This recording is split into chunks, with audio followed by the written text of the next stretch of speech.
दोस्तों मैं आज वीडियो लेकर आया हूं ईश्वर की ओर।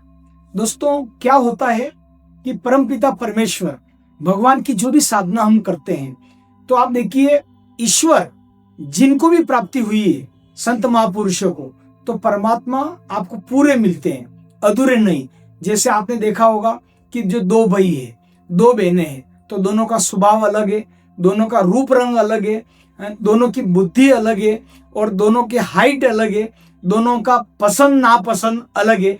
लेकिन आप देखिए माता पिता और ईश्वर ही ऐसे हैं जो पूरे कहलाते हैं। अब दो भाई है, उनको बोलो किसी का पिता आधा आधा होता है क्या, या किसी की माता आधा होती पूरी होती है। पांच भाई तो पांच भाई के पूरे पिता, और पांच बहनें या दो बहनें हैं तो दो बहनों के पूरे पिता।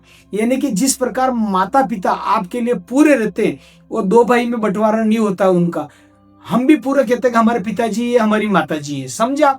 इसी प्रकार यदि हम भगवान की प्राप्ति करते हैं, तो आप सोचिए ईश्वर जब प्राप्ति में आप करेंगे, ईश्वर की साधना पद पे चलेंगे, तो ईश्वर आपको पूरे मिलते हैं। जैसे कबीर को मिले, गुरु नानक जी को मिले, संत आशाराम बाबू जी को मिले, साईं लीलाशाह जी भगवान को मिले, इसी प्रकार साईं झूलेलाल जी को मिले।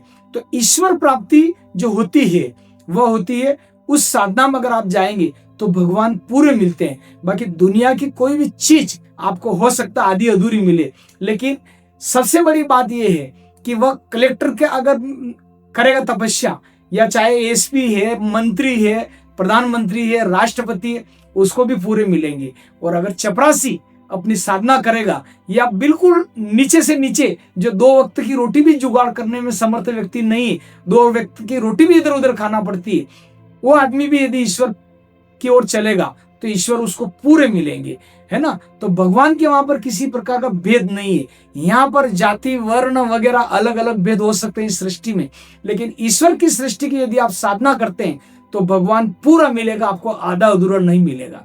इसलिए आप ईश्वर की साधना करें।